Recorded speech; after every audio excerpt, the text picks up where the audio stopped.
ওকে, তো আজকে আমাদের টপিকটা হচ্ছে ডায়াবেটিস মেলাইটিস। ওকে, আমরা মোটামুটি বেসিক টপিকগুলো আলোচনা করেছি। গ্লুকোজ মেটাবলিজম এগুলো আমাদের ডিটেলস আলোচনা হয়েছে ইনশাল্লাহ।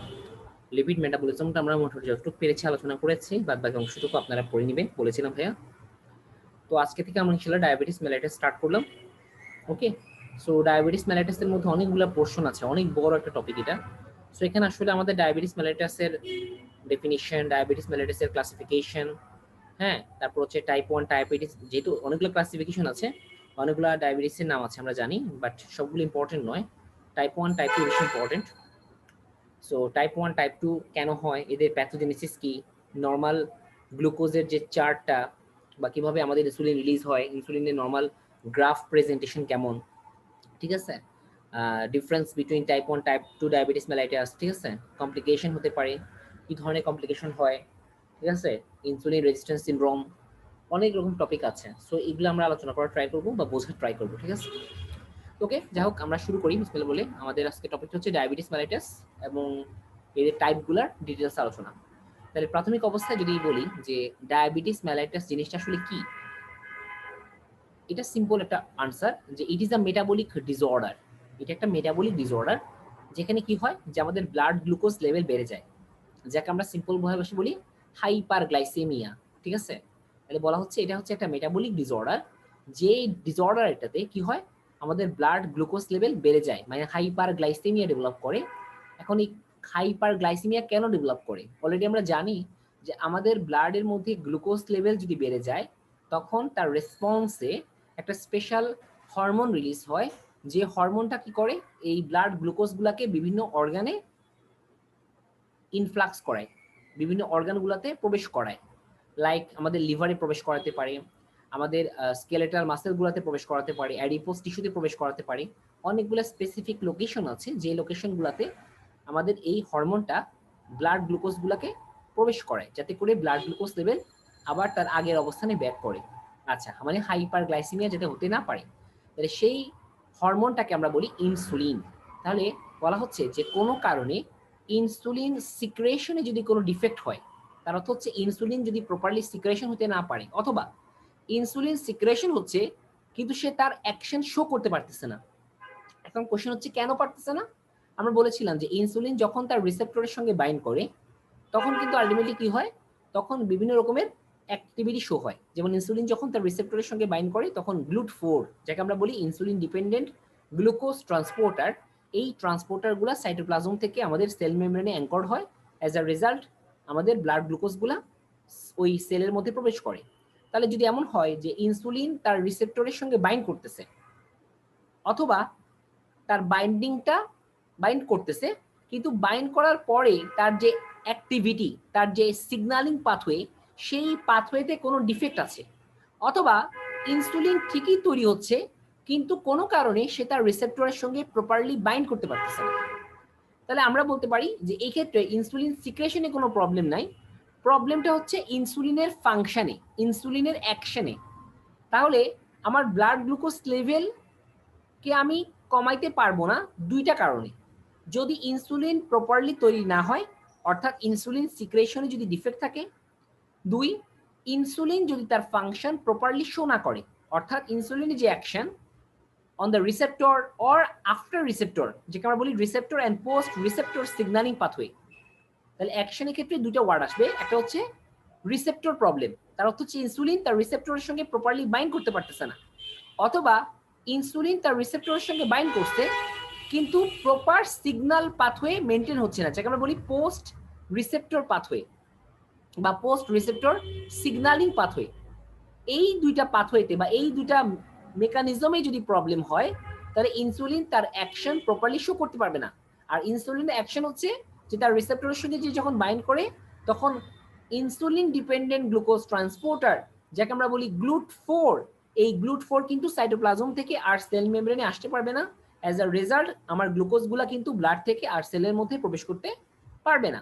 আচ্ছা, তাহলে আমরা বলতেছি ইনসুলিন সিক্রেশন ডিফেক্ট হলে, অথবা ইনসুলিন অ্যাকশনে প্রবলেম হলে, অথবা বোথ, যদি দুইটাই হয়, ইনসুলিন সিক্রেশনও প্রবলেম আবার ইনসুলিন প্রপারলি ফাংশনও করতেছে না, দুইটা প্রবলেম, তাহলে কি হবে, আলটিমেটলি ব্লাড গ্লুকোজ লেভেল বাড়বে, কমবে না, ব্লাড গ্লুকোজ লেভেল বাড়তে থাকবে, অর্থাৎ হাইপারগ্লাইসেমিক স্টেট মেনটেন হবে।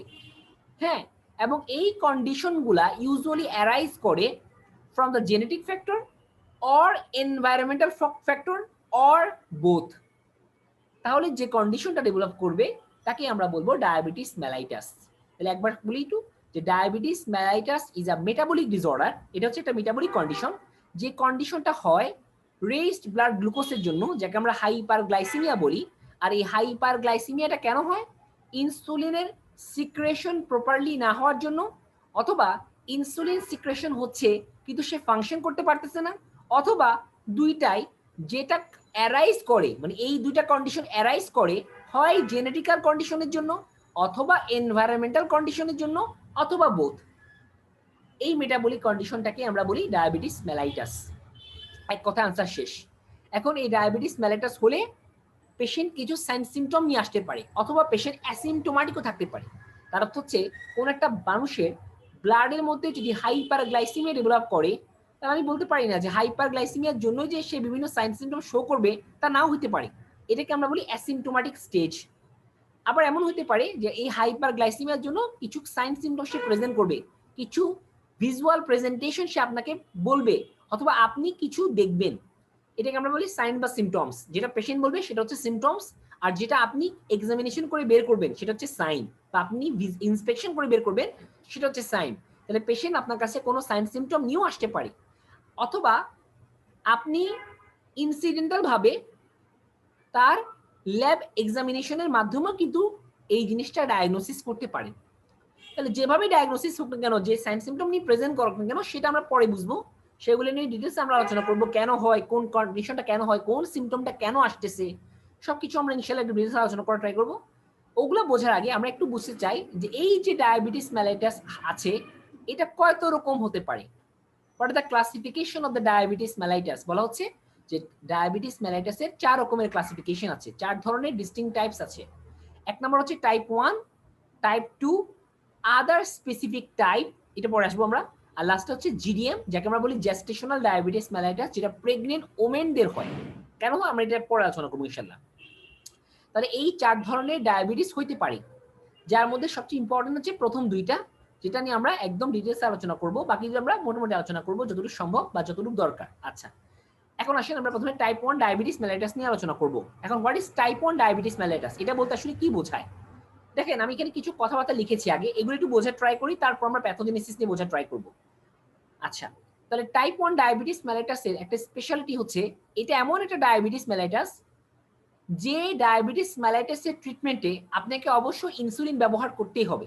তার অর্থ হচ্ছে যে পেশেন্টগুলা টাইপ 1 ডায়াবেটিস মেলাইটাস হবে, তাদের সার্ভাইভাল ডিপেন্ড করে ইনসুলিনের উপরে। আপনি যদি ওই পেশেন্টকে ইনসুলিন না দেন, একটা সময় গিয়ে পেশেন্ট কিন্তু আর সার্ভাইভ করতে পারবে না, পেশেন্ট কিন্তু এক্সপায়ার করবে ডিউ টু সাম কমপ্লিকেশনের জন্য। তাহলে এই পেশেন্টের সার্ভাইভাল কিসের উপর ডিপেন্ড করতেছে? এক্সোজেনাস ইনসুলিনের উপরে। এক্সোজেনাস কেন? কারণ এন্ডোজেনাস ইনসুলিন প্রোডাকশন হচ্ছে না। এন্ডোজেনাস ইনসুলিন প্রোডাকশন হচ্ছে না, আমি কিন্তু বলছি প্রোডাকশন হচ্ছে না, মানে সিক্রেশন হচ্ছে না, তৈরি হচ্ছে না। তাহলে পেশেন্টগুলা নির্ভর করে এক্সোজেনাস মানে বাইরে থেকে দেওয়া ইনসুলিনের উপরে অ্যাজ আ ট্রিটমেন্ট প্রোটোকল হিসেবে। এই জন্য এই ধরনের ডায়াবেটিসকে আমরা বলি ইনসুলিন ডিপেন্ডেন্ট ডায়াবেটিস মেলাইটাস, সংক্ষেপে বলি আইডিডিএম। ওকে, এবং আমাদের যতগুলা কেস আসে ডায়াবেটিসের, তার প্রায় 10% ডায়াবেটিস হচ্ছে টাইপ 1 ডায়াবেটিস। তার অর্থ হচ্ছে টাইপ 1 এবং টাইপ 2 এর মধ্যে টাইপ 1 এর প্রিভিলেন্স কম, কিন্তু টাইপ 2 এর প্রিভিলেন্স অনেক বেশি। এর হওয়ার চান্স টাইপ 1 এর তুলনায় অনেক অনেক অনেক গুণ বেশি। তাহলে টাইপ 1 মাত্র 10% কেসে হতে পারে। আচ্ছা, এবং বলা হচ্ছে এই টাইপ 1টা কেন হয়? আমরা আগে বলেছি যে ডায়াবেটিস হতে পারে দুইটা কারণে, হয় ইনসুলিন সিক্রেশন হচ্ছে না, অথবা সিক্রেশন হচ্ছে কিন্তু কাজ করতেছে না, অথবা বোথ। তাহলে এই তিনটা কন্ডিশনের মধ্যে কোন কন্ডিশনটা এর ক্ষেত্রে প্রযোজ্য? বলা হচ্ছে টাইপ 1 এর ক্ষেত্রে যেহেতু 1, তাহলে 1 নম্বর ওয়ার্ডটা প্রযোজ্য। অর্থাৎ এই ডায়াবেটিসের ক্ষেত্রে কোন এক কারণে পেশেন্টের ইনসুলিন প্রোডাকশন হচ্ছে না, অথবা ইনসুলিন প্রোডাকশন অ্যাবসেন্ট। শুধু ইনসুলিন প্রোডাকশন অ্যাবসেন্ট নয়, বরং এই পার্সনগুলোর ক্ষেত্রে দেখা যায় যে তাদের গ্লুকাগন সিক্রেশন বেড়ে যায়। তাহলে এখানে দুইটা প্রবলেম। এক, এই পেশেন্টগুলো ইনসুলিন সিক্রেশন হচ্ছে না, তার অর্থ হচ্ছে এদের যে আইলেটস এর বিটা সেলগুলো আছে সেই বিটা সেলগুলা ইনসুলিন প্রোডাকশন করতে আর সক্ষম নয়, এবং তার পাশাপাশি এর যে আলফা সেলগুলো আছে তারা আগের তুলনায় বেশি পরিমাণ ইনসুলিন প্রোডাকশন করতে গ্লুকাগন প্রোডাকশন করতেছে। তাহলে প্রবলেম এখানে দুইটা, এক ইনসুলিন প্রোডাকশন একেবারেই কমে গেছে, প্লাস গ্লুকাগন প্রোডাকশন অনেক বেড়ে গেছে। এজ আ রেজাল্ট পেশেন্টে কি ডেভেলপ করবে? হাইপারগ্লাইসেমিয়া ডেভেলপ করবে, কারণ আমরা জানি ইনসুলিন ব্লাড গ্লুকোজ লেভেল কমায় আর গ্লুকাগন ব্লাড গ্লুকোজ লেভেল বাড়ায়। তাহলে যেহেতু ইনসুলিন কমে যাচ্ছে আর গ্লুকাগন বেড়ে যাচ্ছে, তাহলে আলটিমেট রেজাল্ট হচ্ছে পেশেন্টের ব্লাড গ্লুকোজ লেভেল অনেক বেড়ে যাবে, অর্থাৎ হাইপারগ্লাইসেমিয়া ডেভেলপ করবে। এখান থেকে যে ডায়াবেটিস ডেভেলপ করে তাকে আমরা বলি টাইপ 1 ডায়াবেটিস মেলাইটাস। তাহলে টাইপ 1 ডায়াবেটিস মেলাইটাসের ক্ষেত্রে প্রথম ওয়ার্ডটাই হচ্ছে যে কোনো এক অজ্ঞাত কারণে, কি কারণ পরে আসতেছি, যে আমাদের যে বিটা সেলগুলো আছে ইন দ্য আইলেটস অফ ল্যাঙ্গারহ্যান্সের, এই বিটা সেলগুলো আর ইনসুলিন প্রোডাকশন করতে সক্ষম নয়, হয় সে নষ্ট হয়ে গেছে অথবা তার প্রোডাকশন ক্যাপাবিলিটি লস হয়ে গেছে। কেন হবে সেটা পরে আসতেছি আমরা। এখন আসেন যে আমরা একটু বুঝে ট্রাই করি কেন আমার বিটা সেলগুলো কাজ করতেছে না, কেন টাইপ 1 ডায়াবেটিস মেলাইটাসের ক্ষেত্রে ইনসুলিন প্রোডাকশন হচ্ছে না। This is called pathogenesis of the type 1 diabetes mellitus. তাহলে আমরা এই ফ্লো চার্টটা একটু খেয়াল করি। দেখেন বলা হচ্ছে এই পেশেন্টগুলোর ক্ষেত্রে যারা টাইপ 1 ডায়াবেটিস মেলাইটাসের পেশেন্ট বা আপনার কাছে আসবে অ্যাজ আ পেশেন্ট হিসেবে, এই পেশেন্টগুলোর ক্ষেত্রে দুইটা কন্ডিশন হতে পারে। এক, তার জেনেটিক্যাল সাসসেপ্টিবিলিটি থাকতে পারে। এখন what is the word of genetic susceptibility? আচ্ছা, আমাদের 46টা ক্রোমোজোম থাকে, টোটাল 46টা ক্রোমোজোম থাকে। তার মধ্যে যে ক্রোমোজোম নম্বর 6 থাকে, এই ক্রোমোজোম নম্বর 6 এর যে ডিএনএ আছে সেই ডিএনএ এর একটা রিজিয়ন আছে যাকে আমরা বলি HLA region. What is HLA? What is HLA? কি বলতে পারবেন, জানেন? Human leukocyte antigen. Human leukocyte antigen, ওয়াটা শুনেন, হিউম্যান মানে মানুষের, লিউকোসাইট মানে ডাব্লিউবিসি অ্যান্টিজেন। এর আরেকটা ওয়ার্ড আছে যেটা আমি ফার্স্টে বলতে গেছিলাম, সেটা হচ্ছে MHC, major histocompatibility complex. Major histocompatibility complex. আচ্ছা, এই কমপ্লেক্সটা আসলে প্রত্যেকটা সেলের মধ্যে থাকে, কিন্তু সর্বপ্রথম এটা আবিষ্কার করা হয়েছিল ডাব্লিউবিসিতে। এই জন্য এটার নামকরণ করা হয়েছিল তখন HLA বা হিউম্যান লিউকোজেন অ্যান্টিজেন বা কি বলে, হ্যাঁ লিউকোসাইট অ্যান্টিজেন, যেটা ইচ্ছা বলে, সমস্যা নেই। আচ্ছা, এখন আসেন এই অ্যান্টিজেনগুলোর স্পেশালিটি কি। আসলে আপনার বডিতে যে ডাব্লিউবিসি গুলো আছে তারা একটা স্পেশাল অ্যান্টিজেন কন্টেইন করে, যে অ্যান্টিজেনগুলোর মাধ্যমে তারা বডির বিভিন্ন সেলকে ডিটেক্ট করতে পারে। আমি ডিটেলসে যাব না, আমি জাস্ট সিম্পল ভাষায় বলতে চাচ্ছি যে আমার বডিতে যে ডাব্লিউবিসি গুলো আছে তারা কিন্তু রিকগনাইজ করে, আমাদের বডির বিভিন্ন সেলকে সে রিকগনাইজ করে। স্পেশালি কাজটা করে দুটা সেল, টি সেল এবং বি সেল। সবচেয়ে ইম্পর্টেন্টলি টি সেল করে কাজটা। এই টি সেল কি করে, আমাদের বডির বিভিন্ন সেলকে সে রিকগনাইজ করে। কেন রিকগনাইজ করে? ফর দ্য ডিফারেন্স করার জন্য সেলফ থেকে নন সেলফকে। অর্থাৎ আপনার বডিতে যদি কোনো ফরেন বডি প্রবেশ করে তখন এই টি সেলগুলা ওই ফরেন বডির কে এক্সামিনেশন করে বুঝতে পারে যে এই সেলটা কি আসলে আমার বডির নাকি এই সেলটা আমার বডির বাইরে থেকে আসছে। অ্যাজ আ রেজাল্ট যদি সেলটা আমার বডির হয় তাহলে তার বিরুদ্ধে আমার টি সেল কোনো ফাংশন নেয় না। কিন্তু যদি সেলটা আমার বডির কোনো সেল না হয়, বাইরে থেকে আসা কোনো ফরেন সেল হয়, তখন এই টি সেলগুলা এই ফরেন সেলের বিরুদ্ধে কিছু অ্যাকশন নেয়। এবং তার একটা ইম্পর্টেন্ট ফাংশন হচ্ছে যে তারা আমাদের বি সেলগুলোকে অ্যাক্টিভেট করে, বি লিম্ফোসাইটকে অ্যাক্টিভেট করে, এবং অ্যাজ আ রেজাল্ট ওই ফরেন সেলের অ্যান্টিজেনের বিরুদ্ধে বি সেলগুলো অ্যান্টিবডি প্রডিউস করে, যাকে আমরা বলি অ্যান্টিবডি। আচ্ছা, কিন্তু এই যে রিকগনাইজ করার যে ক্ষমতা, এই রিকগনাইজ করার ক্ষমতাটা আসলে নির্ভর করে এই HLA বা MHC কমপ্লেক্সের উপরে, মেজর হিস্টোকম্প্যাটিবিলিটি কমপ্লেক্সের উপরে। ঠিক আছে? আচ্ছা, এখন কোনো কারণে যদি এই MHC বা HLA জিনের মধ্যে কোনো ডিফেক্ট চলে আসে, HLA অথবা MHC প্রোটিন বা এই জিনের মধ্যে যদি কোনো ডিফেক্ট চলে আসে, তখন টি সেলগুলা আর সেলফ থেকে নন সেলফকে ডিফারেন্সিয়েট করতে পারে না। সে প্রপারলি বলতে পারে না যে কোনটা সেলফ মানে কোনটা আপনার বডির অংশ আর কোনটা নন সেলফ মানে কোনটা অন্যের অংশ বা অন্য বাইরে foreign body. As a result অনেক সময় তারা ভুল করে বডির ওন সেল মানে যেগুলো আমার বডির সেল তার বিরুদ্ধে সে বি সেলকে অ্যাক্টিভেট করে দেয় এবং as a result B cell তখন বডির সেলের অ্যান্টিজেনের বিরুদ্ধে কিছু অ্যান্টিবডি প্রডিউস করে, যাকে আমরা বলি auto antibody. Why auto? Because এই অ্যান্টিবডিটা ওন সেলের বিরুদ্ধে তৈরি হয়েছে, নিজের সেলের বিরুদ্ধে তৈরি হয়েছে, এই জন্য এটাকে বলি অটো অ্যান্টিবডি। এবং এই অটো অ্যান্টিবডিগুলো কি করে, ওই অ্যান্টিজেনগুলোর সঙ্গে বাইন্ড করে ওই অ্যান্টিজেনকে ডিস্ট্রয় করে ফেলে, বা আলটিমেট রেজাল্ট হচ্ছে ওই সেলগুলা ডিস্ট্রয় হয়ে যায় বা ইনফ্লামেশন ডেভেলপ করে। তাহলে কি হচ্ছে, আলটিমেট রেজাল্ট হচ্ছে বডিতে হ্যাম্পার হচ্ছে, বডি কিছু ক্ষতি হচ্ছে, কারণ আমি তো চাই না যে বডি সেল ডিস্ট্রয় হোক। এটাই হচ্ছে কাহিনী, এটাকে আমরা বলি জেনেটিক্যাল সাসসেপ্টিবিলিটি। যদি কোনো পেশেন্টের জেনেটিক্যাল সাসসেপ্টিবিলিটি থাকে বা তার এইচএলএ রিজিয়নের কোনো অংশে যদি কোনো ডিফেক্ট তৈরি হয়, অ্যাজ আ রেজাল্ট তার টি সেলগুলা যদি সেলফ থেকে নন সেলফকে আর ডিফারেন্সিয়েট করতে না পারে, তখন তারা কি করে, বডির কিছু ইমিউন সেলগুলোকে অ্যাক্টিভেট করে বডির ওন সেলের বিরুদ্ধে কি করে, অ্যাক্টিভিটি শো করে। যদি টি সেলকে অ্যাক্টিভেট করে তখন সাইটোটক্সিসিটি শো হয়, আর বি সেলকে যদি অ্যাক্টিভেট করে তাহলে অটো অ্যান্টিবডি ফর্মেশন হয়। আমি এগুলো যাচ্ছি না যে এখানে সাইটোটক্সিসিটি কি। আমরা জানি যে আমাদের টি সেল আবার দুই রকম, টি হেল্পার সেল আর একটা হচ্ছে টি সাইটোটক্সিক সেল। হ্যাঁ, একটা বলি CD4 পজিটিভ আর এটা হচ্ছে CD8 পজিটিভ, আমি যাচ্ছি না আপাতত। তো যেটা হেল্পার সেল তারা সাধারণত রিকগনাইজ করে, অ্যান্টিজেন প্রেজেন্টেশনে হেল্প করে। আর যেটা সাইটোটক্সিক টি সেল বা CD8 পজিটিভ টি সেল, তারা সাইটোটক্সিসিটি করে by the production of granzyme, okay, by the production of granzyme and perforin. আচ্ছা, এগুলো দরকার নেই, মেন কথা হচ্ছে যে এই টি সেলগুলো তখন সেলগুলোকে ডিস্ট্রয় করে ফেলে, সাইটোটক্সিসিটি করে, সেলকে টক্সিক বানিয়ে ফেলে বা ডিস্ট্রয় করে ফেলে। আর যদি বি সেল অ্যাক্টিভেট হয় তখন কি হয়, ওই বি সেলগুলা ওই সেলের বিরুদ্ধে অ্যান্টিবডি ফর্মেশন করে, অর্থাৎ অটো অ্যান্টিবডি ফর্মেশন করে। এটাই হচ্ছে কথা। যদি কোনো মানুষের জেনেটিক্যাল সাসসেপ্টিবিলিটি থাকে, হ্যাঁ, যদি সে তার প্রিভিয়াস কোনো প্রজন্ম মানে বাবা মা থেকে পায়, অথবা তার কোনো জেনেটিক্যাল প্রবলেম থাকে, তাহলে যদি তার এইচএলএ জিনের মধ্যে কোনো ডিফেক্ট থাকে, অথবা environmental factor like infection, stress, হ্যাঁ, এই ধরনের কোনো ফ্যাক্টরের মধ্যে দিয়ে যদি কোনো যায়, তখন তার ইমিউন রেসপন্স ক্রিয়েট হয়, সাইটোটক্সিক টি সেলগুলো অ্যাক্টিভিটি কাজ করে, বি সেলগুলো অটো অ্যান্টিবডি ফর্মেশন করে। এখন বিষয় হচ্ছে তারা কোন সেলের বিরুদ্ধে অ্যাক্টিভিটি শো করে। তারা স্পেশালি শো করে আমাদের যে বিটা সেল, এই বিটা সেলের বিরুদ্ধে। তো বলা হচ্ছে যে অনেক সময় দেখা যায় এই টি সেলগুলো কি করে, আমাদের বিটা সেলগুলোকে ডিস্ট্রয় করে ফেলে, অথবা বি সেলগুলো কিছু অটো অ্যান্টিবডি ফর্মেশন করে। কিছু অ্যান্টিবডি ফর্মেশন হয় আইলেট সেলের বিরুদ্ধে, এই ধরনের অটো অ্যান্টিবডিকে আমরা বলি আইলেট সেল অ্যান্টিবডি বা আইসিএ, অথবা কিছু অ্যান্টিবডি তৈরি হয় সরাসরি ইনসুলিনের বিরুদ্ধে, তাকে আমরা বলি ইনসুলিন অ্যান্টিবডি, অটো অ্যান্টিবডি বা আইএএ। ঠিক আছে, তাহলে যেটাই হোক না কেন, হয় আইলেট সেল ডিস্ট্রয় হবে বা বিটা সেল ডিস্ট্রয় হবে, অথবা ইনসুলিন ডিস্ট্রয় হয়ে যাবে। অ্যাজ আ রেজাল্ট কি হবে, আমাদের ইনসুলিনের অ্যাবসোলিউট ল্যাগ ডেভেলপ করবে।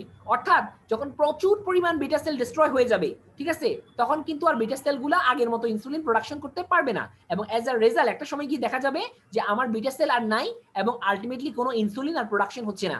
এবং এটার কনসিকুয়েন্স হিসেবে আমরা কি পাবো, ব্লাড গ্লুকোজ লেভেল হাই পাবো, এবং এই ব্লাড গ্লুকোজ লেভেল হাইয়ের কনসিকুয়েন্স হিসেবে আমরা আদার কিছু মেটাবলিক কমপ্লিকেশন পাবো। So this is the pathogenicity of the type 1 diabetes mellitus.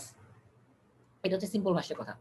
আচ্ছা, যাও, তাহলে আমরা বুঝতে পারলাম যে কিভাবে টাইপ 1 ডায়াবেটিস মেলাইটাস ডেভেলপ করে। তাহলে মেন কথা হচ্ছে টাইপ 1 ডায়াবেটিসের ক্ষেত্রে কি হবে, বিটা সেল ডিস্ট্রাকশন হবে, সেটা হয় সাইটোটক্সিক টি সেল দ্বারা, অথবা বিটা বি সেলের লিম্ফোসাইট, বি লিম্ফোসাইটের অটো অ্যান্টিবডি দ্বারা। যেভাবে হোক, মেন কথা হচ্ছে তার বিটা সেলগুলো কি হয়ে যাবে, ডিস্ট্রয় হবে, অ্যাজ আ রেজাল্ট অ্যাবসোলিউট ইনসুলিনের কি ডেফিসিয়েন্সি ক্রিয়েট হবে। আচ্ছা, তাহলে আমাদের আসেন এখানে কি পয়েন্টগুলো আমি কি পাচ্ছি, মানে কি স্পেশালিটি পাচ্ছি এই টাইপ 1 এর ক্ষেত্রে। একটা হচ্ছে অ্যাবসোলিউট ইনসুলিন ডিফেক্ট, মনে রাখতে হবে অ্যাবসোলিউট ইনসুলিন ডিফেক্ট, মানে ইনসুলিন কিন্তু প্রোডাকশন হইতেই পারতেছে না অ্যাজ আ রেজাল্ট। কেন? কারণ বিটা সেল নাই, বিটা সেল ছাড়া ইনসুলিন কে তৈরি করবে?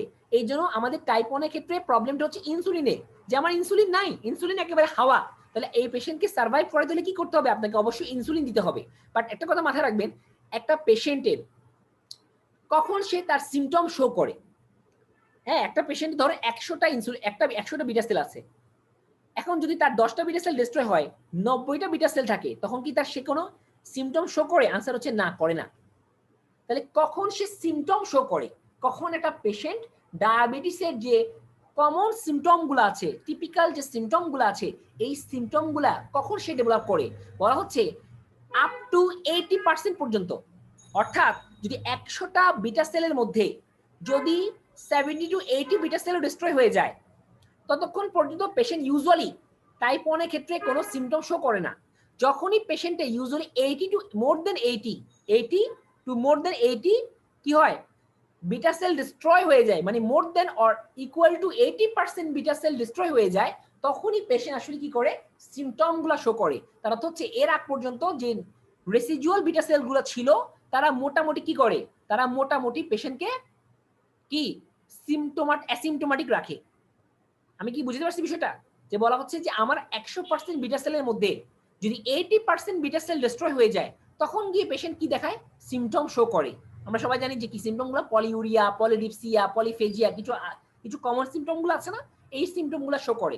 আপ টু 80% পর্যন্ত কিন্তু শো করতে চায় না।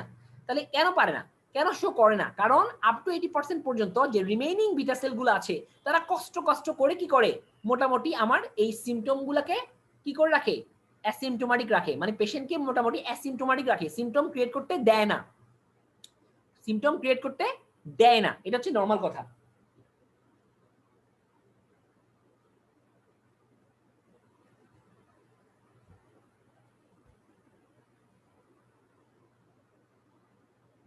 ক্লিয়ার? আচ্ছা আচ্ছা, এই যে সিমটম তৈরি করতে দিল না, একটা পেশেন্টের ধরেন মোটামুটি ডিস্ট্রাকশন হচ্ছে ইনসুলিন বিটা সেল ডিস্ট্রাকশন হইতে হইতে ধরেন 10%, 20%, 30%, 40% ডিস্ট্রাকশন হয়ে গেছে, মোটামুটি একদম কভার, তবু কিন্তু সেই সিমটম শো করতেছে না। হ্যাঁ, এখন তাহলে কেন করতেছে না, আমি বললাম যে রিমেইনিং বিটা সেলগুলো আছে তারা মোটামুটি ইনসুলিন তৈরি করে এই সিমটমগুলোকে অ্যাসিমটোমাটিক রাখতেছে। তাই এই একটু খেয়াল করে দেখেন, insulin deficiency is present at the time of clinical onset of the disease and throughout the entire course। মানে কি, যখন একটা পেশেন্ট আপনার কাছে কি করে, একটা পেশেন্ট যখন আপনার কাছে ক্লিনিক্যাল প্রেজেন্টেশন নিয়ে আসে, আপনি কিন্তু দেখবেন যে ওই সময় তার ইনসুলিন ডেফিসিয়েন্সি আছে এবং তার ফুল ডিজিজ কোর্সে আপনি কিন্তু কি পাবেন, তার ইনসুলিন পরিমাণ অনেক কম পাবেন। বাট এর আগ পর্যন্ত আপনি কিন্তু কি পান নাই, তার কোনো ক্লিনিক্যাল সিমটম পান নাই। তাহলে ওই সময় কি তার ইনসুলিন ডেফিসিয়েন্সি ছিল না? ছিল। ওই সময় তার ইনসুলিন ডেফিসিয়েন্সি ছিল, কিন্তু তার রিমেইনিং যে বিটা সেলগুলো ছিল তারা কষ্ট করে অল্প পরিমাণ ইনসুলিন তৈরি করেও কিন্তু তার সিমটমগুলোকে প্রেজেন্ট করতে দেয় নাই, অ্যাসিমটোমাটিক রেখেছিল। তাহলে এই যে সময়টা, যে সময়টায় মিনিমাম বিটা সেল ফাংশন করে পেশেন্টকে অ্যাসিমটোমাটিক রাখে, এই যে ট্রানজিশন পিরিয়ডটা, এই ট্রানজিশন পিরিয়ডটাকে আমরা বলি honeymoon phase of the diabetes mellitus.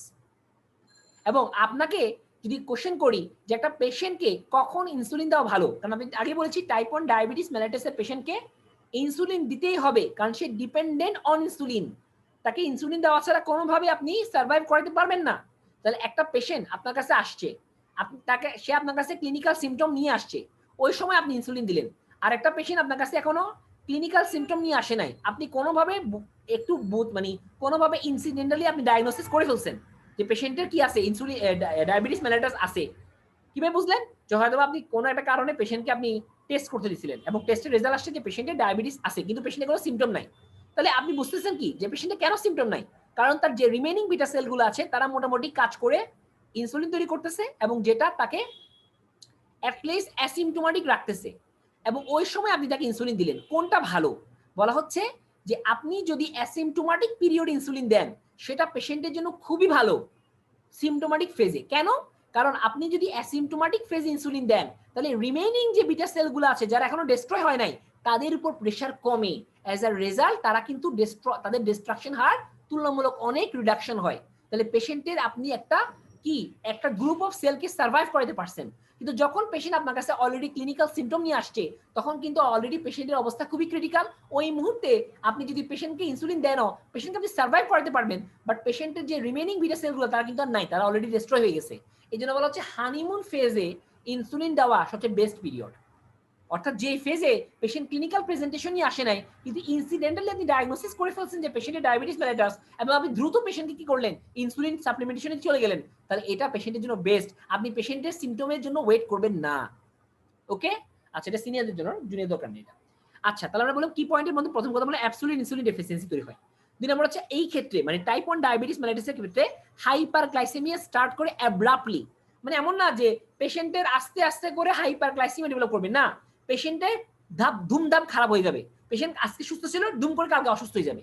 কারণ পেশেন্টের বিটা সেল ডিস্ট্রাকশন এত ফাস্টলি হয় যে খুব কম সময়ের মধ্যেই তার হিউজ অ্যামাউন্টের বিটা সেল ডিস্ট্রয় হয়ে যায় এবং পেশেন্টের হাইপারগ্লাইসেমিয়া খুব দ্রুত শার্পলি রাইজ করে। তো বলা হচ্ছে এই জন্য যে ক্ষেত্রে হাইপারগ্লাইসেমিয়াটা স্লোলি গ্র্যাজুয়ালি রাইজ করে না, বরং স্টার্ট করে অ্যাব্রাপ্টলি, হঠাৎ করে। এবং এই পেশেন্টগুলোকে আপনি যদি ইনসুলিন দিয়ে ট্রিট না করেন তাহলে অ্যাজ এ অ্যাকিউট কমপ্লিকেশন হিসেবে পেশেন্টের ডায়াবেটিক কিটোঅ্যাসিডোসিস ডেভেলপ করে এবং পেশেন্টকে সার্ভাইভ করানো কি হয়ে যায়, কঠিন হয়ে যায়। অর্থাৎ পেশেন্ট ইউজুয়ালি এক্সপায়ার করে due to complication of diabetes mellitus which is called DKA or diabetic ketoacidosis, যেটা নিয়ে আমরা ডিটেইলস আলোচনা করব পরে। ক্লিয়ার? তাহলে আমরা মোটামুটি টাইপ 1 ডায়াবেটিসের প্যাথোজেনিসিটি বুঝলাম এবং কি কি পয়েন্টগুলো মনে রাখতে হবে, কিভাবে হানিফেস আমরা ঠিক করি সেটা বুঝলাম। আচ্ছা, এবার আসেন টাইপ 2 ডায়াবেটিস মেলাইটাস, যেটা আমাদের জন্য বেশি ইম্পর্টেন্ট বিকজ এটা মোর কমন দেন টাইপ 1। তো বলা হচ্ছে 100 কেসের মধ্যে more than 90% case are type 2 diabetes mellitus. তো 90% of all cases are type 2 diabetes mellitus. এবং এই ক্ষেত্রে মনে রাখতে হবে যে আমাদের আগের মতো যে ইনসুলিনের একদম অ্যাবসলিউট ল্যাক ছিল এমন নয়, এখানে প্রবলেম হচ্ছে মাল্টিপল। তাহলে কি প্রবলেম হতে পারে? তো বলা হচ্ছে টাইপ 2 ডায়াবেটিস মেলাইটাসের ক্ষেত্রে প্রবলেম হচ্ছে মাল্টিপল। তার মধ্যে একটা হতে পারে যে হয় তার ইনসুলিন সিক্রেশন কমে গেছে, তার ইম্পেয়ারমেন্ট হচ্ছে ইনসুলিন সিক্রেশনে, অথবা রেজিস্ট্যান্স টু ইনসুলিন সিক্রেশন। তার অর্থ হচ্ছে এই পেশেন্টগুলোর ক্ষেত্রে এমন হতে পারে যে পেশেন্টের ইনসুলিন সিক্রেশনে কোনো প্রবলেম নাই, তার ইনসুলিন সিক্রেশন নর্মাল, কিন্তু তার ইনসুলিনগুলা কোনো কারণে প্রপারলি ফাংশনাল না, তার ইনসুলিনগুলা কোনো কারণে কাজ করতে পারতেছে না। So this is call resistance to insulin action, মানে ইনসুলিন ঠিকই আছে কিন্তু সে তার অ্যাকশনের প্রতি রেজিস্ট্যান্স। তাহলে টাইপ 2 ডায়াবেটিস মেলাইটাসের পেশেন্টের ক্ষেত্রে দুই রকমের প্রবলেম হতে পারে। এক, তার ইনসুলিন সিক্রেশন কমে যেতে পারে। দুই, তার ইনসুলিন সিক্রেশন নর্মাল থাকতে পারে কিন্তু ইনসুলিনগুলা প্রপারলি ফাংশনাল নাও থাকতে পারে, অর্থাৎ ইনসুলিন রেজিস্ট্যান্স ডেভেলপ করতে পারে। তিন, তাদের বোথ হতে পারে, দুইটাই হতে পারে। বাট একটা কথা মনে রাখবেন, একই সঙ্গে কখনোই দুইটা হতে পারে না, অবশ্যই একটা একটাকে ফলো করবে। কোনটা কোনটাকে ফলো করবে? মনে রাখবেন যে পেশেন্টগুলোর ক্ষেত্রে টাইপ 2 ডায়াবেটিস মেলাইটাসের ক্ষেত্রে প্রথমে ডেভেলপ করে রেজিস্ট্যান্স, পরে ডেভেলপ করে ইম্পেয়ারমেন্ট। কেন? আমি একটু পরে আসতেছি। কি বললাম কথাটা? যে টাইপ 2 ডায়াবেটিস মেলাইটাসের ক্ষেত্রে প্রথমে ডেভেলপ করে রেজিস্ট্যান্স আর পরে ডেভেলপ করে ইম্পেয়ারমেন্ট। তার অর্থ প্রথম আপনি যদি টাইপ 2 ডায়াবেটিস মেলাইটাসের পেশেন্টের ক্ষেত্রে প্রথমে দেখেন যে তার কেন তার টাইপ 2 ডায়াবেটিস মেলাইটাস হচ্ছে, আপনি দেখবেন এই পেশেন্টগুলার প্রাথমিক অবস্থায় আর্লি ফেজে ইনসুলিনের কোনো ডেফিসিয়েন্সি নাই, ইনসুলিন যতগুলো থাকার কথা ততটুকুই আছে, কিন্তু তবুও পেশেন্টের ডায়াবেটিস হচ্ছে কারণ ইনসুলিন থাকা সত্ত্বেও সে কাজ করতে পারতেছে না। অর্থাৎ পেশেন্টের আর্লি ফেজে রেজিস্ট্যান্স আগে ডেভেলপ করে এবং একে ফলো করে ইম্পেয়ারমেন্ট। অর্থাৎ একটা সময় গিয়ে দেখা যায় বা আস্তে আস্তে করে ইনসুলিন সিক্রেশনও কমে যায় এবং একটা সময় গিয়ে ইনসুলিন আর প্রপারলি সিক্রেশন হতে পারেই না। তাহলে এই ক্ষেত্রে মনে রাখতে হবে যে রেজিস্ট্যান্সকে ফলো করে কে? ইম্পেয়ারমেন্ট। একজন আগে হয় একজন পরে হয়। আচ্ছা, এবং এই পেশেন্টগুলোর ক্ষেত্রে আপনি কি বললাম যে আমি বললাম না প্রাথমিক অবস্থাতে কি পাবেন? ইনসুলিন লেভেল নরমাল পাবেন, এমনকি হাইও পেতে পারেন, কিন্তু লেট স্টেজে গিয়ে লো পাবেন। লেট স্টেজে গিয়ে লো পাবেন, কেন পাবেন আমি একটু পরে বুঝাবো ইনশাআল্লাহ। তাহলে insulin level may be high or normal and low হতে পারে। এবং এই টাইপ 2 ডায়াবেটিস মেলাইটাসের ক্ষেত্রে ইউজুয়ালি কিটোঅ্যাসিডোসিস ডেভেলপ করে না। বলা হয় minimum amount of insulin prevent ketoacidosis, কিন্তু টাইপ 1 এর ক্ষেত্রে সেটা কমন ছিল। কেন? কারণ ওখানে অ্যাবসলিউট ডেফিসিয়েন্সি ছিল, অ্যাবসলিউট ল্যাক অফ ইনসুলিন ছিল। এমন অবস্থা ছিল যে পেশেন্টের বডিতে আর কোনো ইনসুলিন নাই, এই জন্য তার অ্যাকিউট কমপ্লিকেশন হিসেবে ডিকে ডেভেলপ করছিল। কিন্তু টাইপ 2 এর ক্ষেত্রে এমনটা হওয়া পসিবল না। পেশেন্টের টাইপ 2 এর ক্ষেত্রে মোটামুটি ইনসুলিন কিন্তু থাকে এবং এজ এ রেজাল্ট পেশেন্টের ইউজুয়ালি ডিকে ডেভেলপ করে না। ডিকে ডেভেলপ করতে পারে যদি পেশেন্টের কোনো কমপ্লিকেশন থাকে, লাইক ইনফেকশন থাকে, কোনো স্ট্রেস কন্ডিশন থাকে, তাহলে তার কমপ্লিকেশন হিসেবে ডিকে ডেভেলপ করে। কিন্তু নরমাল কন্ডিশনে টাইপ 2 ডায়াবেটিস মেলাইটাসের পেশেন্টে ইউজুয়ালি কখনো কিটোঅ্যাসিডোসিস বা ডিকে ডেভেলপ করে না। কেন করে না আমরা পড়ে আসবো ইনশাআল্লাহ। এখন একটু দেখেন, একটা পেশেন্ট, একটা নরমাল মানুষ যার ইনসুলিন সিক্রেশনে দেখবো আমরা, একটা নরমাল মানুষ যার ডেইলি ইনসুলিন কিভাবে সিক্রেশন হয় এটা মাথায় রাখতে হবে। একটু খেয়াল করে দেখেন, এটা মানুষের 24 ঘন্টা একটা কি ফ্লো চার্ট। আপনি দেখেন যে তার স্বাভাবিক অবস্থায় এই যে এখানে আমার কালারটা বোঝা যাচ্ছে না, এই যে উপরেরটা হচ্ছে এই কালারটা মানে গোল্ডেন কালার গ্লুকোজ লেভেল, আর নিচে যে ব্ল্যাক কালার সেটা হচ্ছে ইনসুলিন ব্লাড লেভেল। আচ্ছা, এবং আপনি দেখতেছেন যে ইনসুলিনটা সবসময় গ্লুকোজ লেভেলকে ফলো করে। তাহলে দেখেন যখন সকালবেলায় আফটার ব্রেকফাস্ট হঠাৎ করে কি হবে? আপনার ব্লাডের মধ্যে গ্লুকোজ লেভেল দুম করে বেড়ে যাবে। আফটার ব্রেকফাস্ট আপনার ব্লাডের মধ্যে গ্লুকোজ লেভেল হঠাৎ করে বেড়ে যাবে এবং এটাকে ফলো করবে ইনসুলিন লেভেল। দেখছেন, ইনসুলিন লেভেল ফলো করবে কেন? কারণ স্বাভাবিক ব্লাডের মধ্যে গ্লুকোজ লেভেল যখন হঠাৎ করে বেড়ে যাবে তখন সেটাকে কিন্তু কমানোর জন্য কি হবে, আলটিমেটলি গ্লুকোজ ইনসুলিন লেভেলও বেড়ে যাবে। দেন আস্তে আস্তে কি হবে, আস্তে আস্তে করে এই গ্লুকোজ লেভেল কমতে থাকবে কমতে থাকবে কমতে থাকবে এবং আস্তে আস্তে করে ইনসুলিন লেভেলও কি হবে, কমতে থাকবে। দেন আপনার বডিতে মাল্টিপল ফিড অনুযায়ী গ্লুকোজ লেভেল বাড়বে এবং সেটাকে ইনসুলিন লেভেল ফলো করবে। তাহলে এই পুরো বিষয়টা যদি খেয়াল করেন, দেখেন এখানে তিনটা স্পাইক আছে, এই একটা স্পাইক, দুইটা স্পাইক, তিনটা স্পাইক। এই তিনটা রিপ্রেজেন্ট করে 3 ইম্পর্টেন্ট মিলকে, ব্রেকফাস্ট, লাঞ্চ এন্ড ডিনারকে। সো তিনটা ইম্পর্টেন্ট সময়ে ব্লাড গ্লুকোজ লেভেল অনেক বেশি বেড়ে যায় এবং অ্যাজ আ রেজাল্ট তাকে ফলো করে ইনসুলিন লেভেল। ঠিক আছে, এবং বাদ বাকি যে সময়গুলা মানে টোটাল 24 আওয়ার্স এই পিরিয়ড, যে এই পিরিয়ডে কিন্তু আপনার ব্লাড গ্লুকোজ লেভেল একটা মোটামুটি লেভেলে থাকে। এই দেখেন একটা নরমাল লেভেল মেনটেন হচ্ছে, দেখছেন? এই লেভেলটাকে মেনটেন করার জন্য কিন্তু আমার বডিতেও কিন্তু ব্লাড গ্লুকোজ ইনসুলিন লেভেলও কি হয়, একটা মোটামুটি লেভেলে মেনটেন হয়। তাহলে হোল ডে, সারা দিনে আপনার ব্লাড গ্লুকোজকে মেনটেন করার জন্য অল্প অল্প করে ইনসুলিন রিলিজ হয়। আর আফটার 3 ইম্পর্টেন্ট মিলের পরে, ওই ইম্পর্টেন্ট মিলের পরে যে হাই লেভেলের গ্লুকোজ লেভেল তৈরি হয় সেটাকে কন্ট্রোল করার জন্য ইনসুলিন লেভেলও 3 বার বেড়ে যায়। তাহলে আমি যদি টোটাল বিষয়টাকে হিসাব করি, তাহলে আমরা বলতেছি সারা দিনে আপনার ব্লাড গ্লুকোজ লেভেলকে মেনটেন করার জন্য ক্রনিক্যালি 24 আওয়ার্স পিরিয়ডে অল্প অল্প করে ইনসুলিন কন্টিনিউয়াসলি রিলিজ হয়। আর আফটার 3 ইম্পর্টেন্ট মিলের পরে হাই লেভেল অফ গ্লুকোজকে কমানোর জন্য ইনসুলিনের 3 বার সার্জ হয়। তাহলে আমি যদি ইনসুলিন সিক্রেশনকে হিসাব করি, তাহলে আমি বলতে পারবো যে আমার বডিতে ইনসুলিন মোটামুটি 2 ভাবে রিলিজ হয়। এক নাম্বার টোটাল 24 আওয়ার্সে অল্প অল্প করে, আর 2 নাম্বার আফটার 3 ইম্পর্টেন্ট মিলসের পরে হিউজ অ্যামাউন্টে।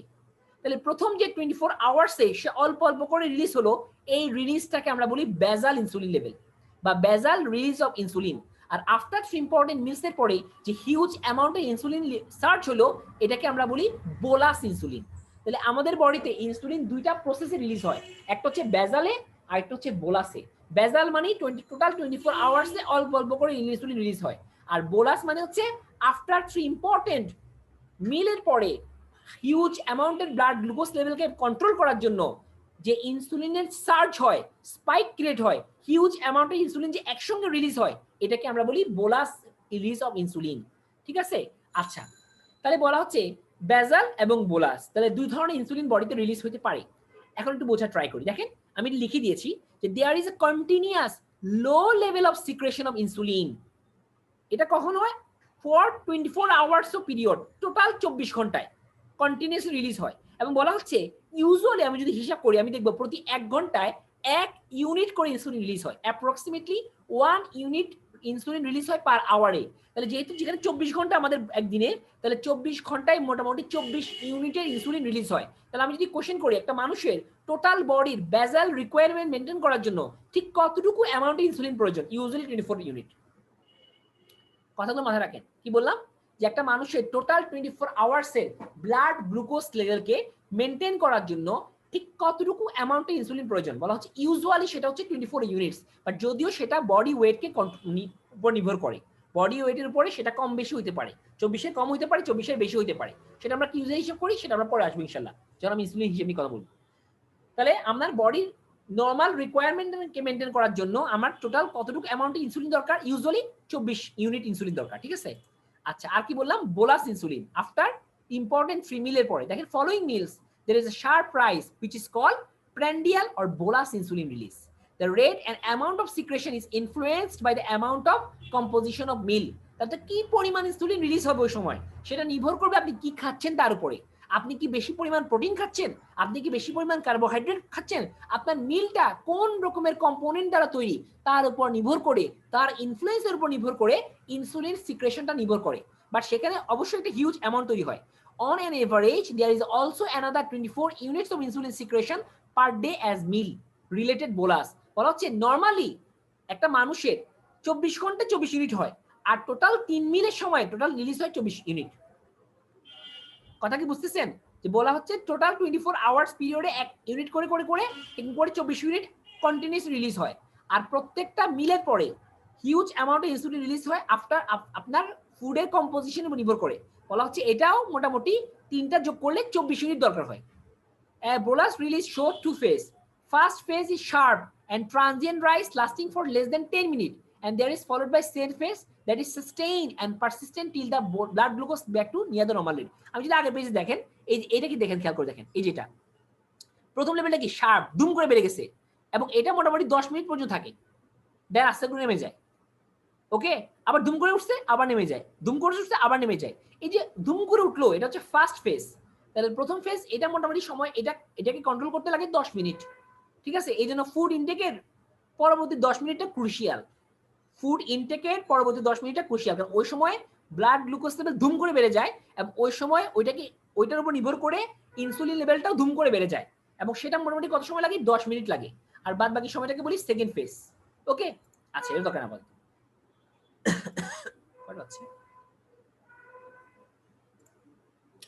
আচ্ছা, এখন আসেন pathogenesis of the type 2 diabetes mellitus. Type 2 diabetes mellitus কেন হয়? What are the pathogenesis of type 2 diabetes mellitus? আমরা অলরেডি বলে ফেলেছি, দেখেন দুইটা কন্ডিশন হতে পারে।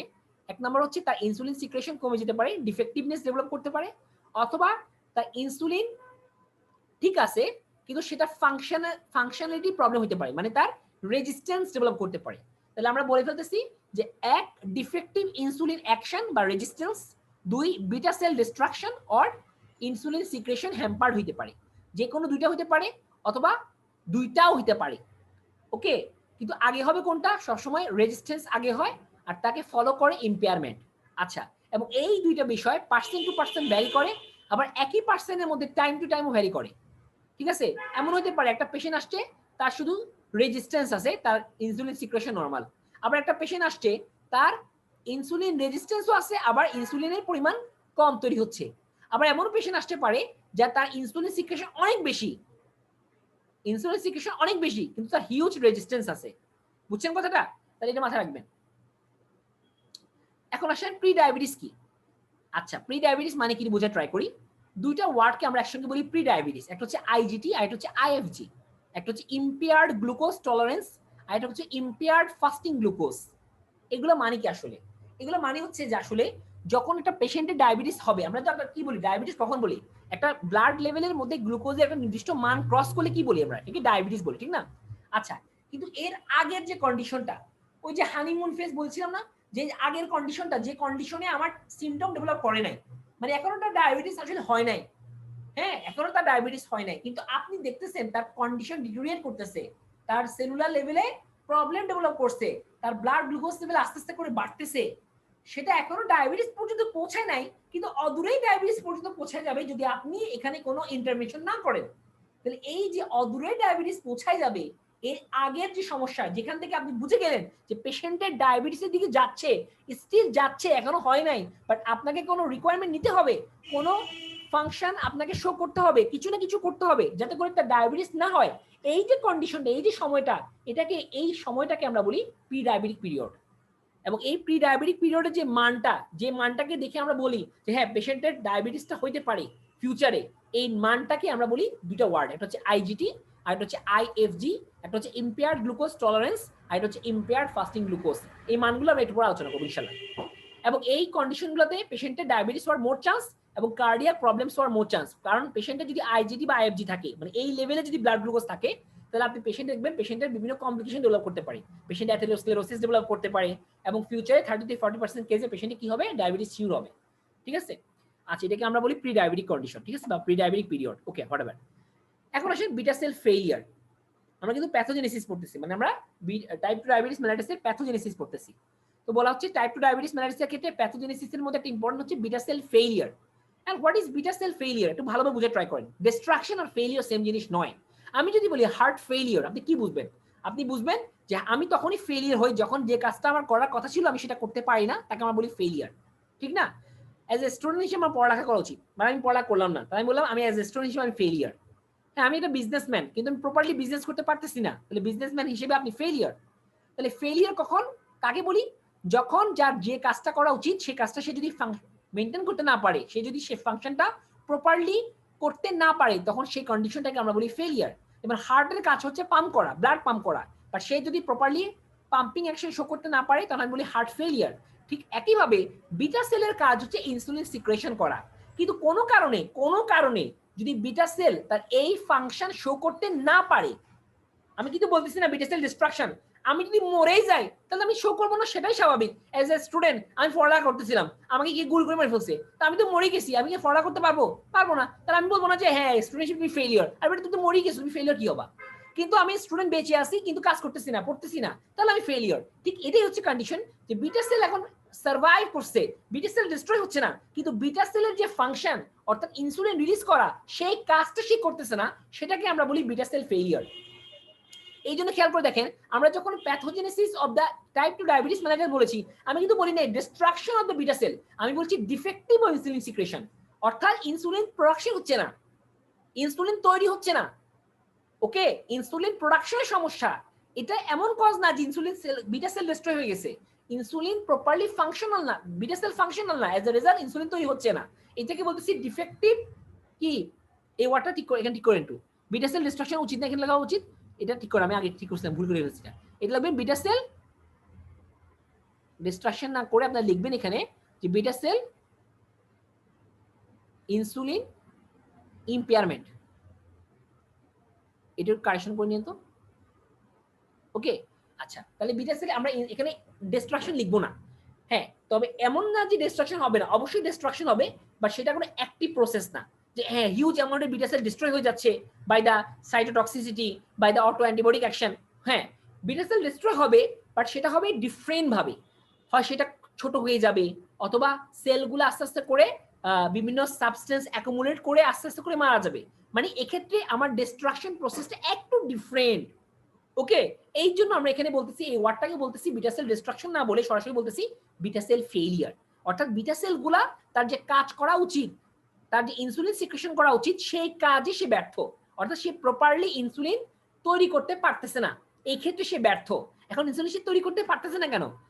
কারণ তার মধ্যে কিছু ডিফিকাল্টি ডেভেলপ করবে, হয় তার মধ্যে কিছু সাবস্টেন্স গিয়ে অ্যাকুমুলেট করবে, এবং অ্যাজ আ রেজাল্ট পেশেন্টের সেলগুলো আস্তে আস্তে করে অ্যাট্রোফি হবে, পেশেন্টের সেলগুলো আস্তে আস্তে করে নিউট্রিশনের অভাবে আস্তে আস্তে করে নেক্রোস্ট হয়ে যাবে। তাহলে এখানে অ্যাক্টিভ ডিস্ট্রাকশন হবে না, এখানে নেক্রোস্ট হয়ে যেতে পারে, প্যাথোলজিক্যাল সার্ভাইভালে প্রবলেম হতে পারে, মানে সেলগুলার ডেথটা ক্রনিক ফ্যাশনে হবে, একটু মনে রাখেন, ঠিক আছে? আমি জাস্ট বোঝানোর জন্য বলতেছি, একটু বোঝার কথা আর কি।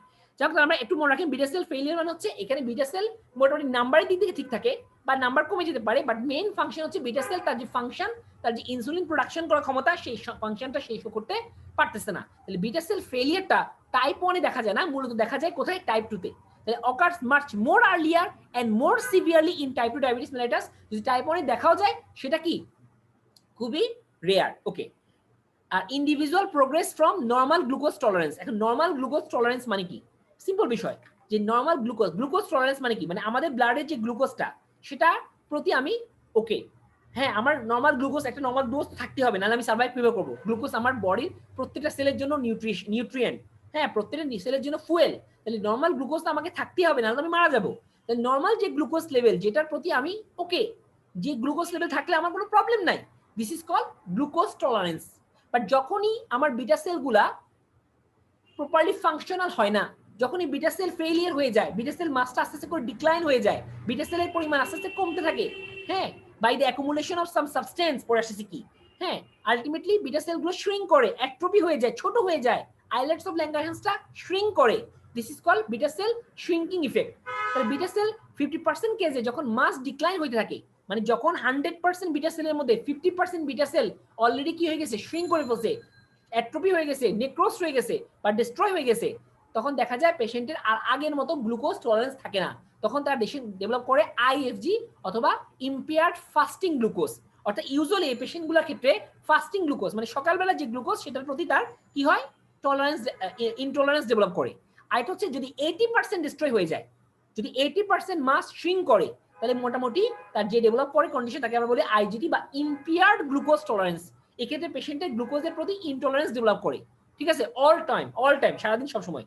আচ্ছা, আর যখনই 80% ক্রস করা শুরু করে তখন আমরা কি বলি, পেশেন্টের আস্তে আস্তে করে দেখা যাবে পেশেন্টের ডায়াবেটিস হয়ে যাবে এবং পেশেন্টের সাইন সিমটম গুলো শো করা শুরু করবে। আমি ফার্স্টে বলে এসেছিলাম যে আপ টু 80% পর্যন্ত ইউজুয়ালি পেশেন্টের কোনো সাইন সিমটম ডেভেলপ করে না, যখনই ইউজুয়ালি 80% ক্রস করে ফেলে তখনই পেশেন্টের ডায়াবেটিস ডেভেলপ করে এবং অ্যাজ আ রেজাল্ট পেশেন্টের বিভিন্ন সাইন সিমটমস ডেভেলপ করে। তাহলে বলা হচ্ছে আপ টু 80% পর্যন্ত পেশেন্টের সাইন সিমটম থাকে না, পেশেন্টকে ডায়াবেটিস ঠিক বলা যায় না, বাট পেশেন্টের যে কন্ডিশন ডেভেলপ করে তাকে আমরা বলি ইম্পেয়ার্ড গ্লুকোজ টলারেন্স, অর্থাৎ পেশেন্টের গ্লুকোজের প্রতি যে টলারেন্স ছিল সেটা আস্তে আস্তে করে ইম্পেয়ার্ড হয়ে যায় এবং সেটা হোল্ডে আগের মতো ফুল ফাস্টিং না হোল্ড দিতে হয়।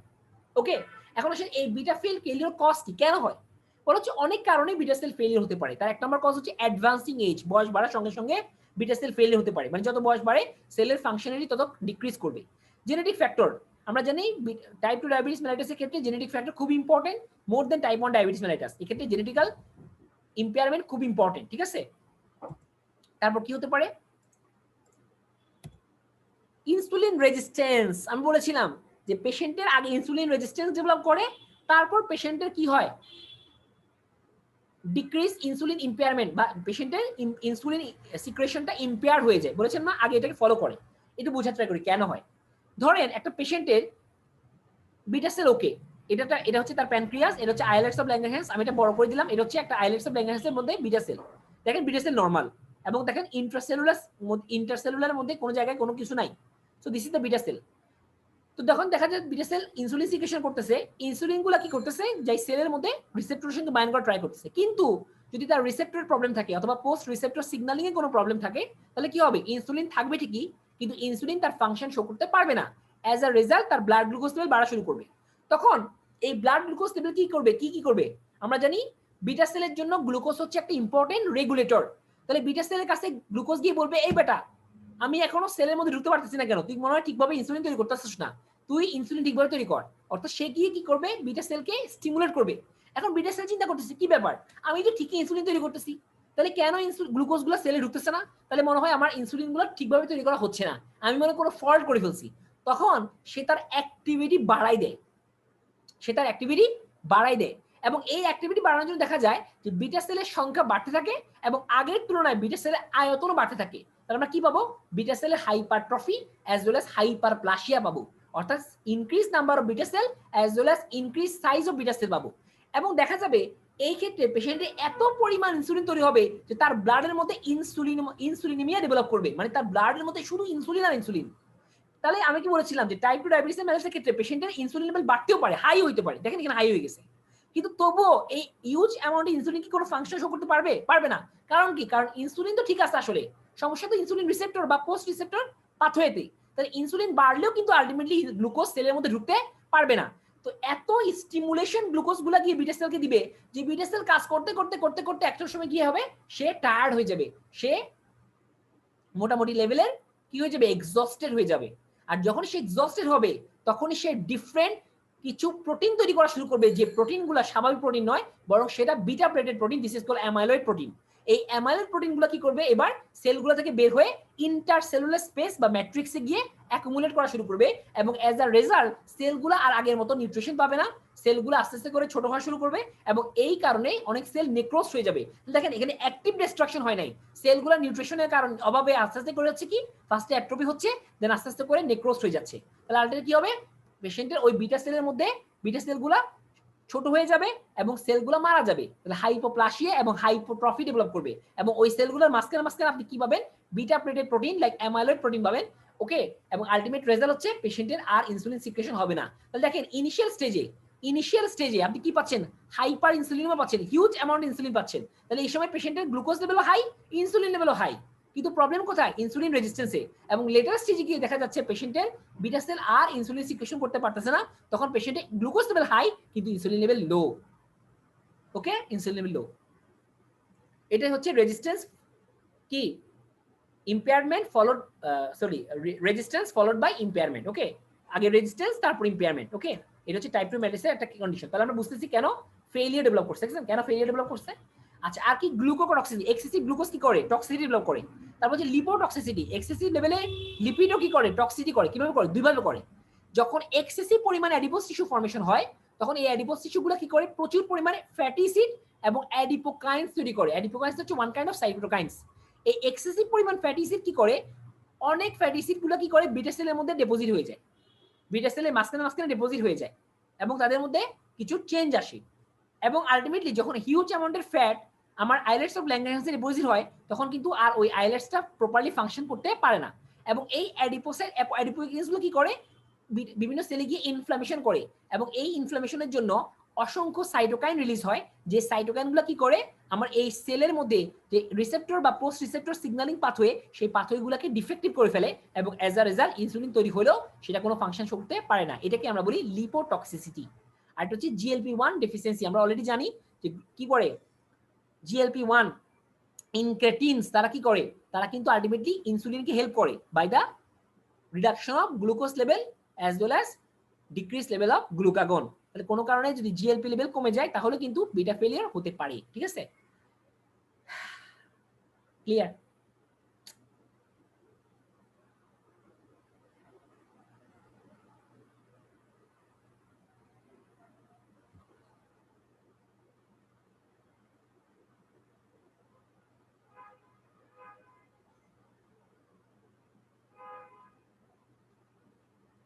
এখন আসেন, একটা পেশেন্ট আপনার কাছে টাইপ 2 ডায়াবেটিস নিয়ে আসছে। তো বলা হচ্ছে টাইপ 2 ডায়াবেটিসের মেশিনের ক্ষেত্রে ইউজুয়ালি কোথায় প্রবলেম হয়, ব্যাজালে নাকি বোলাসে? বলা হচ্ছে ইউজুয়ালি এই পেশেন্টগুলোর ক্ষেত্রে ব্যাজাল ইনসুলিন মোটামুটি ভালো থাকে। প্রবলেমটা কোথায় হয়, বোলাসে। কেন? কারণ এই ক্ষেত্রে আসলে তো ইনসুলিন মোটামুটি কি আছে, বিটা সেলগুলো ফাংশনাল, মোটামুটি ইনসুলিন সে কিন্তু তৈরি করতে পারে। বাট যখনই হিউজ অ্যামাউন্টের গ্লুকোজ ব্লাডে চলে আসে, তার রেসপন্সে সে আর হিউজ অ্যামাউন্টের ইনসুলিন প্রোডাকশন করতে পারে না। তাহলে তার মেইন প্রবলেমটা কোথায়, বোলাসে। তার নর্মাল, তার কিন্তু বেজাল মোটামুটি ঠিক থাকে, এমনকি দেখা যায় তার বেজাল ইনসুলিন স্বাভাবিকের তুলনায় বেশি থাকে, বরং তার বোলাসে গিয়ে প্রবলেম হয়। তাহলে দেখেন এই যে এখানে আমার এই যে নীল কালারটা হচ্ছে নর্মাল, আর নর্মাল ইনসুলিন সিক্রেশন, আর এই যে বেগুন কমলা কালারটা হচ্ছে টাইপ 2 ডায়াবেটিস মেলাইটিসের ক্ষেত্রে ইনসুলিন সিক্রেশন। তাহলে দেখেন নর্মাল কন্ডিশনের ক্ষেত্রে আপনি দেখেন নর্মাল কন্ডিশনে থেকে বেজাল কন্ডিশনে টাইপ 2 ডায়াবেটিস মেলাইটিসের ক্ষেত্রে ইনসুলিন সিক্রেশন বেশি। বাট যখনই আপনি খাবেন এবং খাওয়ার কারণে যখন ইনসুলিন সার্জ হয় নর্মাল ক্ষেত্রে, দেখেন ধুম করে সার্জ হয় ফার্স্ট ফেজ, এটা হচ্ছে কি সেকেন্ড ফেজ, ঠিক আছে, আবার কমে গেছে। কিন্তু সেটাকে কিন্তু টাইপ 2 ডায়াবেটিস মেলাইটিসের ক্ষেত্রে ইনসুলিন ফলো করতে পারে না। দেখছেন এখানে গ্লুকোজ বাড়ছে, এই জন্য ইনসুলিন বেড়ে গেছে, নর্মাল কন্ডিশনে ইনসুলিন বেড়ে গেছে। কিন্তু টাইপ 2 ডায়াবেটিসের ক্ষেত্রে নর্মাল অবস্থায় ইনসুলিন বাড়লো, টাইপ 2 ডায়াবেটিসের ক্ষেত্রে ইনসুলিন কিন্তু বাড়তে পারে না। দেখছেন ইনসুলিন কিন্তু বাড়ার ট্রাই করছিল বাট বাড়তে পারে না। কেন পারে না? কারণ ওই যে যেহেতু বিটা সেলগুলা ইম্পেয়ারমেন্ট শো করতেছে, নর্মাল কন্ডিশনে সে অল্প ঠিকই তৈরি করতে পারে, বাট আফটার হিউজ অ্যামাউন্টের গ্লুকোজ তৈরি করার পরে বা ইনসুলিন যখন হিউজ অ্যামাউন্টের গ্লুকোজ ব্লাডে চলে আসে, তার রেসপন্সে সে হিউজ অ্যামাউন্টের ইনসুলিন তৈরি করতে পারে না, কারণ অলরেডি তো তার কি ইনসুলিনের মধ্যে প্রবলেম আছে। ক্লিয়ার? এই জন্য এটাকে আমরা বলতেছি প্রবলেমটা মূলত কোথায়, বোলাসে ইউজুয়ালি। বাট হবে না যে তা না, বেজালে যে হবে না তা না। যদি লাস্টিং ফেজে চলে যায়, অনেক টাইম চলে যায়, তখন কিন্তু বোলাস বেজালের সমস্যা হবে। পরে আসতেছি। ক্লিয়ার? বুঝতে পারছেন সবাই? Natural course of type 2 diabetes mellitus কি? Earliest abnormality is insulin resistance without any glucose intolerance. কি বলা হচ্ছে, প্রাথমিক অবস্থায় আমি কি বলেছি সবসময় শুরু হয় কি দিয়ে, ইনসুলিন রেজিস্ট্যান্স দিয়ে। এক্ষেত্রে প্রথমে কোনো গ্লুকোজ ইনটলারেন্স থাকে না, কোনো আইএফজি থাকে না, কোনো আইজিডি থাকে না, কোনো ডায়াবেটিস থাকে না, সব ঠিক ওকে। দেন আস্তে আস্তে কি হয়, তার গ্লুকোজ ইনটলারেন্স ডেভেলপ করে উইথ অ্যাপিয়ারেন্স অফ ফার্স্টে আইএফজি দেন অথবা IGD. Ultimately it reaches the diabetic level and increases glucose intolerance. একটা সময় গিয়ে পেশেন্টে কি হয়, ডায়াবেটিস হয়ে যায়। এটা হচ্ছে সেটা ন্যাচারাল কোর্স। তাহলে জেনেটিক্যাল সাসসেপ্টিবিলিটি অথবা এনভায়রনমেন্টাল ফ্যাক্টরের জন্য কি হচ্ছে, অবেসিটি, ফিজিক্যাল ইনঅ্যাক্টিভিটি এটসেট্রা, অথবা বয়স্কর জন্য কি হয়, প্রথমে তার ইনসুলিন সিক্রেশন নর্মালি প্রথমে কি থাকে, সেন্সিটিভিটি কমে যায়, মানে রেজিস্ট্যান্স ডেভেলপ করে, কিন্তু ওই সময় কি তার ইনসুলিন সিক্রেশন হাই থাকে, ওই যে কত ইনিশিয়াল ফেজে, এটা হচ্ছে আর্লি স্টেজ। এবং এই সময় কি তার নর্মাল গ্লুকোজ ইনটলারেন্স থাকে, কোনো গ্লুকোজে ইনটলারেন্স থাকে না, গ্লুকোজ টলারেন্স নর্মাল। দেন একটা সময় কি হয়, তার সেন্সিটিভিটি কিন্তু স্টিল লো, এবং অ্যাজ আ রেজাল্ট কি পেয়েছিলাম, ইনসুলিন সিক্রেশন কমতেছে না, ইনসুলিন সিক্রেশন ডিক্রিজ। তাহলে কি হবে, তাহলে যেহেতু দুটোই কমে গেছে, এবার তার পেশেন্ট কি ডেভেলপ করবে, গ্লুকোজ ইনটলারেন্স ডেভেলপ করবে, হয় আইএফজি অথবা আইজিটি। এবং একটা সময় কমতে কমতে যখন ইনসুলিন সিক্রেশন একেবারেই কমে যাবে, ইনসুলিন সিক্রেশন ফার্দার লো এবং সেন্সিটিভিটি আরো লো, তখন পেশেন্ট কি হবে, সে ডায়াবেটিক স্টেজে চলে যাবে। এখন এক্ষেত্রে তার পেশেন্টের অ্যাসিম্পটোমেটিক থাকতে পারে, সিম্পটোমেটিক থাকতে পারে, আবার কমপ্লিকেশনও ডেভেলপ করতে পারে, সেটা পেশেন্টের জেনেটিক্যাল কন্ডিশনের উপর নির্ভর করবে। Clear? So this is the difference between type 1 and type 2 diabetes mellitus. অনেকগুলো কথাবার্তা আছে যে টাইপ 1 ডায়াবেটিসের ক্ষেত্রে বিটা সেল ডিস্ট্রাকশন প্রেজেন্ট, কিন্তু টাইপ 2 এর ক্ষেত্রে কি অ্যাবসেন্ট। আমি আগে বলেছি মার্কারস, কারণ বিটা সেল ডিস্ট্রাকশনে কোনো মার্কার আপনি পাবেন না, কারণ টাইপ 2 এর ক্ষেত্রে ডিরেক্টলি বিটা সেল কিন্তু ডিস্ট্রয় হয় না। ডিস্ট্রয় হতে পারে কিভাবে, অ্যাট্রোপি অথবা নেক্রোসিসের মাধ্যমে, কিন্তু ডিরেক্টলি সরাসরি টাইপ 2 ডায়াবেটিসের ক্ষেত্রে বিটা সেল ডিস্ট্রাকশন হয় না, এক্ষেত্রে মার্কার পাবেন না, কোনো অটো অ্যান্টিবডি পাবেন না। এজ অফ অনসেট টাইপ 1 ডায়াবেটিসটা ইউজুয়ালি আর্লি এজে প্রেজেন্ট করে, কারণ পেশেন্টের কি প্রাথমিক অবস্থায় তার ইনসুলিন থাকবে না। আর টাইপ 2 সাধারণত ওল্ড এজে বা মিড এজে ডেভেলপ করে। এমন না যে এটা ওল্ড এজে করবে না, এটা আর্লি এজে করবে না, এমন কোনো রুলস নাই। But usually body habitus, usually type 1 ডায়াবেটিসের ক্ষেত্রে পেশেন্টে কি হয়, নরমাল থাকতে পারে অথবা ওয়েস্টেড থাকে, তার বডি মাস অনেক কম থাকে। আর ইউজুয়ালি টাইপ 2 ক্ষেত্রে অবেসিটি কমন, অবেসিটি কমন, কারণ আমরা জানি অবেস পার্সনের ক্ষেত্রে ইউজুয়ালি টাইপ 2 ডায়াবেটিসটা বেশি হয়। সিমটম এখানে সাডেন অথবা টিপিক্যাল সিমটম থাকে। আর এখানে কি গ্র্যাজুয়াল সিমটম আস্তে আস্তে করে ডেভেলপ করে, বাট অনেক সময় দেখা যায় সিমটমগুলো অ্যাটিপিক্যাল সিমটম, অনেক সময় দেখা যায় কমপ্লিকেশনের সিমটম আসে। জেনেটিক্যাল লিঙ্কস এখানে কম, এখানে বেশি। অ্যাকিউট কমপ্লিকেশন এখানে থাকবে, যেমন ডিকে এখানে থাকবে না, এখানে গ্র্যাজুয়াল কমপ্লিকেশন ডেভেলপ করবে। ইনসুলিন রিজার্ভ এখানে লো টু অ্যাবসেন্ট, এখানে normal to high. Insulin therapy এখানে মাস্ক লাগবে, এখানে লাগতে পারে, নাও লাগতে পারে। আর সালফোনাইল ইউরিয়া থেরাপি এখানে আনরেসপন্সিভ, কোনো কাজে লাগবে না। আর এখানে রেসপন্সিভ, কারণ আমরা জানি সালফোনাইল ইউরিয়া কি করে, সেন্সিটিভ বাড়ায়, ইনসুলিন সিক্রেশনে কোনো হেল্প করে না। এখানে একটা ডিফারেন্স আছে, আপনারা দেখতে পারেন, আমি বিভিন্ন বই থেকে আনছি এগুলা, এইটাও একটু খেয়াল করে দেখেন আপনারা, যা আছে বলে ফেলছি, ঠিক আছে।